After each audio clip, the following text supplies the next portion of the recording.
안녕하세요. 미소부동산입니다. 임대차 계약 시 임대인과 임차인 사이에서 분쟁이 발생하기도 하는데요. 아마 대부분 가장 먼저 중개업자에게 연락을 주실 겁니다. 오늘은 실제 제 경험을 바탕으로 가장 많이 질문하시는 사례들, 그리고 가장 많이 오해하고 계시는 내용들을 설명드리도록 하겠습니다. 먼저 계약 기간에 관한 분쟁입니다. 누구나 알고 계시는 것처럼 전세 월세 계약서를 작성한다면 통상 2년의 계약 기간으로 진행됩니다.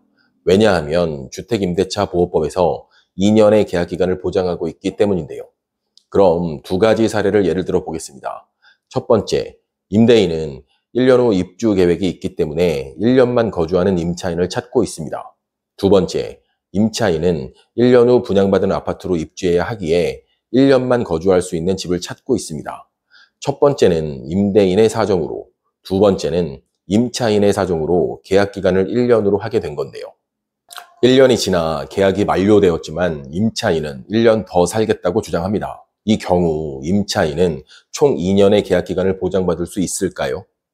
네, 보장받을 수 있습니다. 누구의 사정으로 인해 계약 기간을 1년으로 했는지는 중요하지 않고요.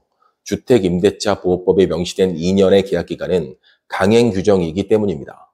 가끔 단기 임대차 계약과 혼동하시는 분들도 계시는데 손님분들보다도 오히려 공인중개사분들이 더 헷갈려 하시는 내용입니다. 예를 들어 3개월 단기 월세 계약을 진행했습니다. 이 경우에도 임차인은 2년의 계약 기간을 주장할 수 있을까요?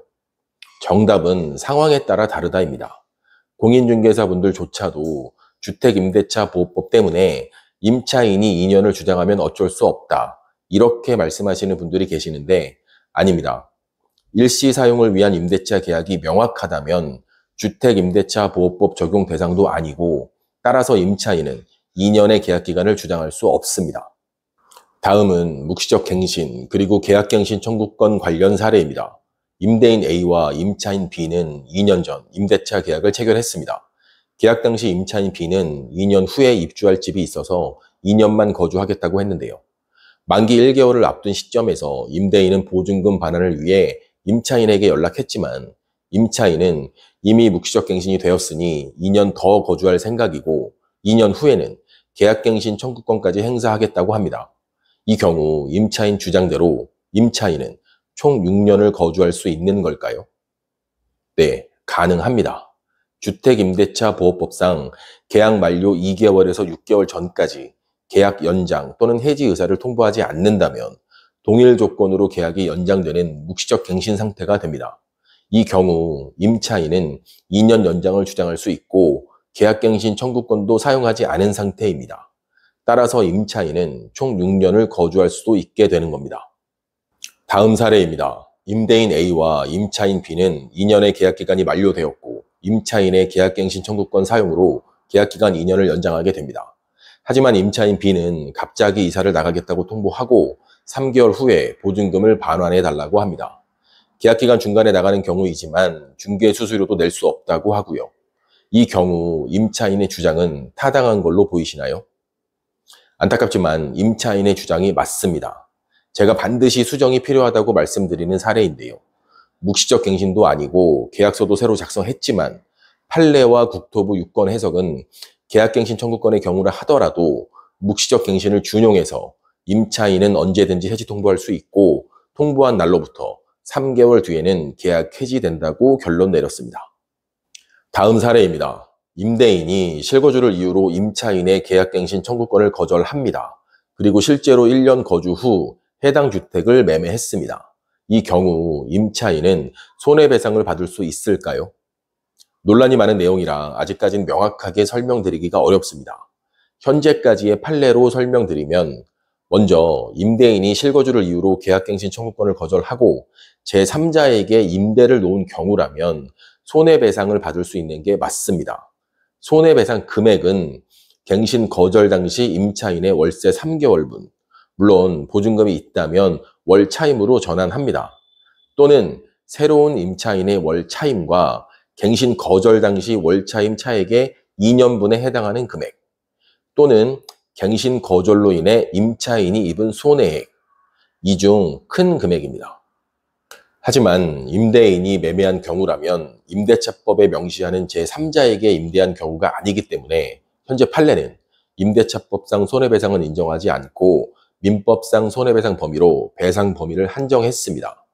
그리고 이 경우 임차인 분들에게 팁을 드리자면 주장하는 자에게 입증 책임이 있기 때문에 증거 자료를 꼭 갖고 계셔야 하고요. 피해 금액도 명확한 증거를 가지고 주장해야 합니다. 마지막으로 소멸시효도 있어서 임대인이 계약갱신을 거절한 날로부터 3년 내에 청구하셔야 합니다. 오해하고 계시는 내용도 몇 가지 설명드리겠습니다.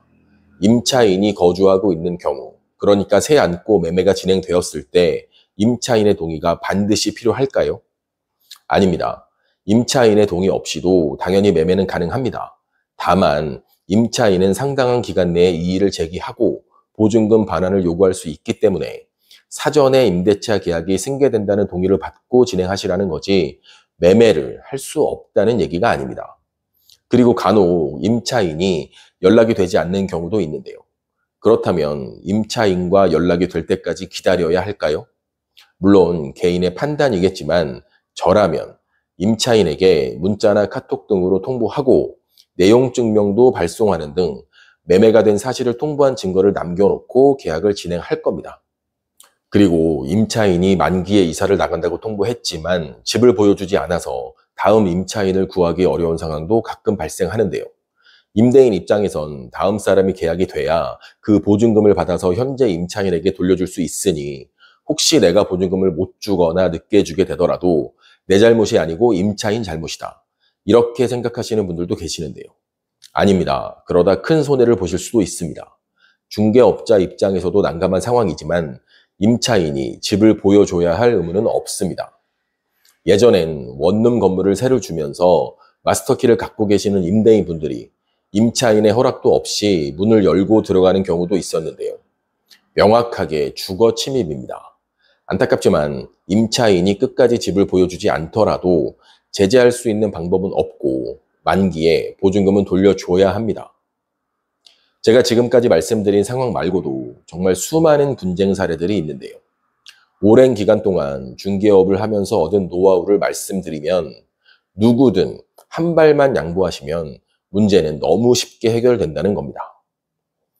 궁금하신 사항 있으시면 댓글 남겨주시고요. 빨리 답변 드리지는 못해도 꼭 답변 드리겠습니다. 지금까지 미소부동산이었습니다. 감사합니다.